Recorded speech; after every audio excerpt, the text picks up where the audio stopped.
शांताकारं भुजगशयनं पद्मनाभं सुरेशं विश्वाधारं गगनसदृशं मेघवर्ण शुभांगं लक्ष्मीकान्तं कमलनयनं योगिभिर्ध्यानगम्यं वंदे विष्णु भवभयहरं सर्वलोकैकनाथं। महत्व। यह व्रत साल की सबसे महत्वपूर्ण एकादशी मानी जाती है क्योंकि इसी दिन भगवान श्री विष्णु योग निद्रा में करवट बदलते हैं। इसे परिवर्तिनी अर्थात करवट बदलने वाली एकादशी कहते हैं। इस दिन व्रत रखने से पापों का नाश होता है और अक्षय पुण्य की प्राप्ति होती है। विशेष रूप से यह व्रत विवाह, संतान सुख और मोक्ष की प्राप्ति के लिए उत्तम माना गया है। व्रत विधि। एक दिन पहले दशमी को सात्विक आहार लेकर रात्रि को भगवान का स्मरण करें। एकादशी के दिन प्रातः स्नान कर व्रत संकल्प लें। भगवान विष्णु का पीला वस्त्र, तुलसी दल, धूप, दीप, नैवेद्य अर्पित करें। नमो भगवते वासुदेवाय मंत्र का जप करें। दिन भर उपवास रखें और प्रभु का भजन कीर्तन करें। रात्रि जागरण करना शुभ माना जाता है। द्वादशी को व्रत का पारण करें और गरीबों को दान दें। परिवर्तिनी एकादशी व्रत कथा। भाद्रपद शुक्ल पक्ष की एकादशी को परिवर्तिनी या पार्श्व एकादशी कहते हैं। इस दिन भगवान विष्णु योग निद्रा में करवट बदलते हैं। कथा इस प्रकार है। बलि और वामन अवतार की कथा। त्रेता युग में बलि नामक दैत्यराज बहुत ही पराक्रमी और दानवीर हुआ। वह प्रहलाद का पौत्र था और भगवान विष्णु का बड़ा भक्त भी था। बलि ने अपने तप और यज्ञों के बल पर तीनों लोकों पर अधिकार कर लिया। स्वर्गलोक से इंद्रादि देवताओं को भी उसने निकाल दिया और वह स्वयं इंद्रासन पर विराजमान हो गया। देवताओं ने अपनी दशा देखकर भगवान विष्णु से प्रार्थना की। तब भगवान ने कहा, हे देवताओं, उचित समय पर मैं तुम्हारी रक्षा करूंगा। समय आने पर भगवान ने ऋषि कश्यप और अदिति के घर जन्म लिया। वह वामन बौने ब्राह्मण के रूप में प्रकट हुए।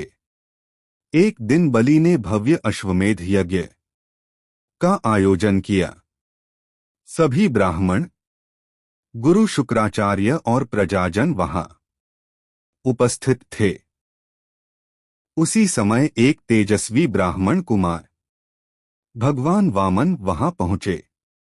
उनके रूप, तेज और सौम्यता को देखकर सभी लोग मुग्ध हो गए।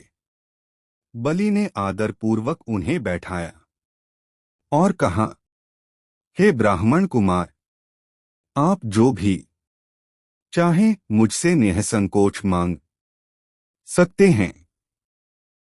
भगवान वामन ने मधुर स्वर में कहा, राजन, मुझे अधिक कुछ नहीं चाहिए, बस आप मुझे 3 पग भूमि दान स्वरूप दें। बलि मुस्कुराए और बोले, हे बालक, 3 पग भूमि में तुम्हारा क्या काम बनेगा? मैं तुम्हें गांव, नगर, सोना, गज, घोड़े जो चाहो दे सकता हूं। लेकिन वामन जी अडिग रहे। मुझे तो बस 3 पग भूमि ही चाहिए। जो ही बलि ने वचन दिया, भगवान वामन ने अपना रूप बदलकर विराट त्रिविक्रम का रूप धारण कर लिया। पहले पग में उन्होंने संपूर्ण पृथ्वी लोक नाप लिया। दूसरे पग में आकाश और स्वर्ग लोक नाप लिया। अब तीसरे पग के लिए स्थान नहीं बचा। भगवान ने बलि से पूछा, राजन, अब मेरा तीसरा पग कहाँ रखूं? बलि ने नम्र भाव से कहा, हे प्रभु, मैंने आपको दान का वचन दिया है। अब तीसरे पग हेतु मेरा शीश ही प्रस्तुत है। यह कहकर बलि ने अपना सिर झुका दिया। भगवान ने उसके सिर पर पग रख दिया और उसे पाताल लोक का अधिपति बना दिया। बलि ने वामन रूपी विष्णु से प्रार्थना की, हे प्रभु, मैं आपसे वियोग सहन नहीं कर सकता। कृपा कर मेरे लोक में भी आपका वास हो। भगवान ने वचन दिया, हे बलि, चातुर्मास में जब मैं योग निद्रा करता हूं तब परिवर्तिनी एकादशी को करवट बदलते समय मैं तुम्हें दर्शन दूंगा और तुम्हारे यहां निवास करूंगा। इसी दिन से भगवान के करवट बदलने की परंपरा चली और यह एकादशी परिवर्तिनी या पार्श्व एकादशी कहलाने लगी। धर्मराज युधिष्ठिर ने जब श्री कृष्ण से इस व्रत का फल पूछा तो कृष्ण बोले, हे धर्मराज, इस व्रत को करने से हजारों अश्वमेध यज्ञ और सैकड़ों राजसूय यज्ञ करने के बराबर फल मिलता है। पुण्यात्मा मनुष्य को वैकुंठ धाम की प्राप्ति होती है, पाप नष्ट होते हैं और संतान सुख, धन, यश और मोक्ष की प्राप्ति होती है। इस कथा से हमें यह शिक्षा मिलती है कि वचन का पालन सबसे बड़ा धर्म है। बलि ने अपने गुरु की आज्ञा के विरुद्ध होकर भी वचन निभाया और इसीलिए आज भी वह दानवीर कहलाता है।